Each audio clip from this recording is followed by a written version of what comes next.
know what would have been awesome is a cut of Batman v Superman where the premonition that Bruce Wayne has is this entire fucking movie.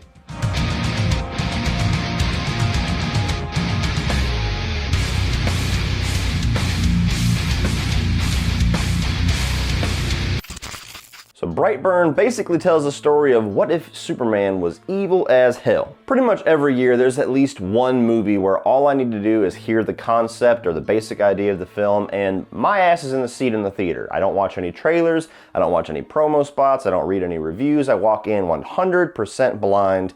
And so far this year that movie is Brightburn. Just the concept about what if somebody took the classic origin story for Superman and pushed it to the complete opposite end of the spectrum and made a horror film out of it. To me, that's like, okay, that movie was made for me. I'm a comic book fanatic, I'm a horror fanatic, please give me that now. But did Brightburn deliver? Let's talk about the positives, and the first positive and the biggest positive of this film is exactly what I just said, the main concept of Brightburn. What if we took the classic origin story, baby falls to Earth in this spaceship, young couple on a farm, takes him in as their own. Later on in life, he starts to show powers, except he's evil as fuck and starts using those powers to murder people.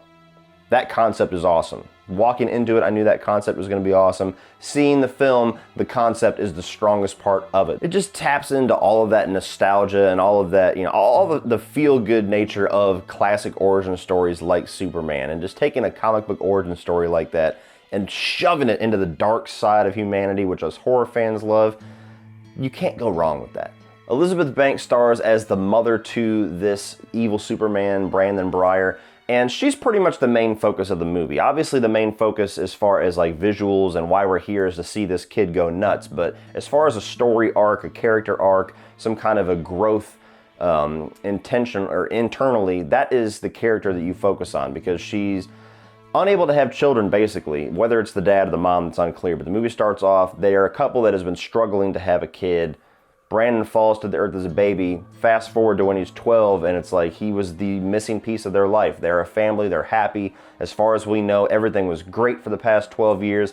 And then once this dark side of Brandon starts to show, and once these powers start to show themselves, she has to go through this journey in this movie about whether or not her love for this child that she calls her son is going to overtake all of the realities of that's an alien, that's evil and murdering people. So it's a really interesting thing whenever, especially as a parent, when you kind of are presented with these situations, because we all have a little bit of denial when it comes to our kids doing bad things to a degree. Nobody wants to believe that their kids are anything but perfect, and you take it to that absolute extreme that Brightburn takes it to. It's a really interesting exploration of her character. And I think acting-wise, she delivers damn good. She's always been a good actress with comedy. She's dipped into more dramatic stuff here and there. I think as far as the non-comedic roles, this is probably the best work she's ever done. I will never turn against our son. He's not my son!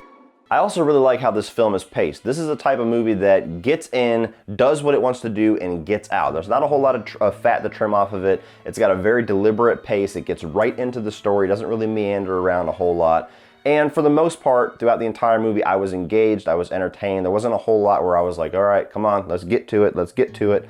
It has a really deliberate pace, and once things start going, it really doesn't let up until the credits roll. And finally, I enjoyed the kills that we get in this movie. There's not a ton of them. It's not like violence throughout. It's mostly in the third act, but the few kills that we do get in this are pretty violent. There's one in particular that is very gory and very in your face and will make you cringe a little bit.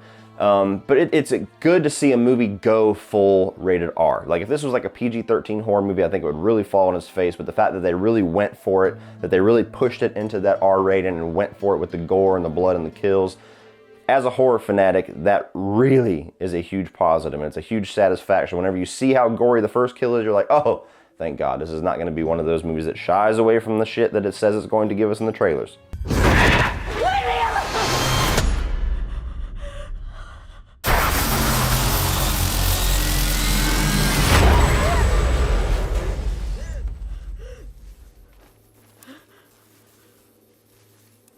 I will say this though, even though that is a positive, the gore and the kills in this movie are getting incredibly overhyped. I've read at least 2 reviews that are like, oh my God, it's so shocking how far they were able to go and get away with it. You probably don't watch too many horror movies. If you're a horror fan, they're good kills. They have a good amount of gore. It's nothing that's going to be like best kill of the year. It's nothing that's going to be like the most violent, stomach-churning thing you've seen in years. People are overhyping it quite a bit. Slasher kills in a slasher-style movie. There you go. As far as mixed aspects, the father character in this, played by David Denman, I believe his name is, I really like the performance. I really like the chemistry with Elizabeth Banks. There's a couple of funny lines that do come from the dad. Like, there's not very many, but the couple that you do get in this movie pretty much come from that character. I enjoyed him. But the character makes some really frustratingly stupid decisions in this movie, which makes you not like him by the end, because you're like, that makes absolutely zero sense. That is either a really idiotic character that's just now showing its head when he seemed like a smart character all along, or this is script convenience that is just right bold in your face during these scenes. So, could have been a little better. Now, as far as negatives, and I have two, and they're big ones, unfortunately. One of them is dealing with the character of Brandon, you know, the evil Superman character. I don't think I have given less of a fuck about a character that is supposed to be our main villain in a long time. They really dropped the ball in really getting you inside of this character's head in this movie. He's basically presented to you as a normal kid for about 3 minutes, and then he gets like this calling from this spaceship in the barn that he never knew was there, and then he's evil as fuck the rest of the movie. You are different. Caitlin, get my hand up. He's a creep. Help him up. What are you doing? Emotions are gone, empathy is gone, love for his parents and human life and everybody else is pretty much gone. He's just this shell of a human being that doesn't really understand right from wrong from then on forward.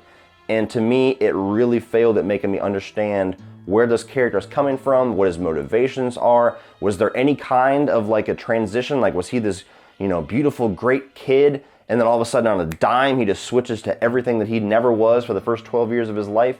You don't know, because the movie never bothers to really show you. It literally starts him on his birthday, you get about a day in the life, and then later on that night, he's evil as fuck. And even throughout the movie, after he is evil as fuck, and you're like, okay, he's just straight on evil, totally unsympathetic character, whatever, let's just see some cool kills and see how far he takes this evil side of him. You still never get an idea what his motivations are, because there's multiple times throughout the movie where they present this scenario where, and this isn't really a spoiler, but for example, there's a character who basically tells him, if you don't start to show empathy for this thing that you did at school today, I'm gonna have to tell the sheriff that there's some concerns. And he basically tells this character, that's not gonna be good for you. Telling the audience if this character tries to go through with it, he's probably going to kill them. But knowing what you know about Brandon, two questions arise by the end of the movie, or at least by the end of this little subplot. One, you could have just killed the sheriff in 1 second, so I don't really understand what you're so afraid of the sheriff finding out for. And two, whenever he does go to enact this, something gets in the way and he never goes back to it. So that character is just kind of, you know, that whole plot thread is just left dangling. There's another one involving a girl at school that he likes that's just left dangling. And you just never really understand, like, is he just randomly deciding to do things? Is he just being a moody teenager where one day, you know, I kind of want to do this, and 2 hours later, nah, I'm bored, I'm going to go do something else?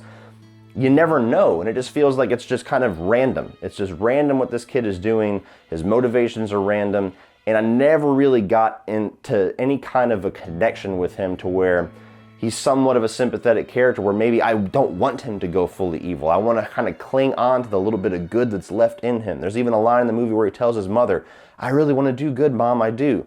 No, you don't. We've not seen you do a single 1% good thing in this entire runtime of this fucking movie. So it's just a big disconnect that I had with this character. To contrast this, there's a movie called Chronicle. A lot of you probably seen it. Found footage movie. You get this kid, gets these superpowers, starts to turn evil throughout the movie. That is the polar opposite of what I'm talking about. You get right into that character's motivations, you understand where he's coming from, you're sad when you see like the glimmer of hope of him having a good life and him remaining a good kid start to get stripped away by outside influences. Didn't get any of that with Brandon Breyer. And my last negative, which is another big one, is that, yes, I said earlier this movie gives you a great concept and it delivers 100% of what you would want out of that concept. On the flip side though, the problem with that is that this movie only delivers what you would expect from that concept. It doesn't give you anything else. It doesn't surprise you with anything. It doesn't try to like transcend or try to go above what the concept should be. It doesn't try to do anything more than give a kid evil superpowers and let him loose. And I'm somebody that I did not watch a single trailer to this film. I didn't watch any clips, no TV spots, nothing. I only knew what this kid looked like based off of like poster images, and that is all I knew about Brightburn. And I've seen a lot of reviews saying that the trailer gave away the entire movie and nothing really was unexpected. Well, coming from my perspective, I didn't even watch the trailers, and still there was nothing that happened in this movie that was not fully expected when I walked in. And that's a bit of a shame. Like, it feels like the concept is there, but the movie itself is a little bit of an empty shell holding that concept. Like, there could have been more to it. There could have been more meat. There could have been more to explore that concept or kind of go beyond what somebody would expect from this. You know, if you're somewhat familiar with the Superman origin story, you know where certain things are going. It's just going to be on the evil side of things. So when things happen in this film, nothing ever really caught me off guard. Nothing ever really happened that I didn't see coming a mile away. It just felt like there was some missed opportunity there to make this really live up to its full potential instead of just delivering the base version of what you could with this concept, as cool as the concept is. But all in all, guys, I did enjoy Brightburn. It is a movie that I liked. It is a movie that I will eventually purchase. It is something that I would recommend to genre fans to go and check out, but just temper your expectations. This is not gonna be this big surprise of the year. This is not a movie that is gonna end up on my top 10 of the year. This is not a movie that I think is like some huge door kicked open for the genre. It's nothing like that. It's just a cool little genre flick that should please superhero fans and horror fans. It's a good little 90 minutes to go watch something. I just wish they could have gotten more out of it. It felt like the potential was there, maybe the effort wasn't. Whatever you've done, I know there is good inside you.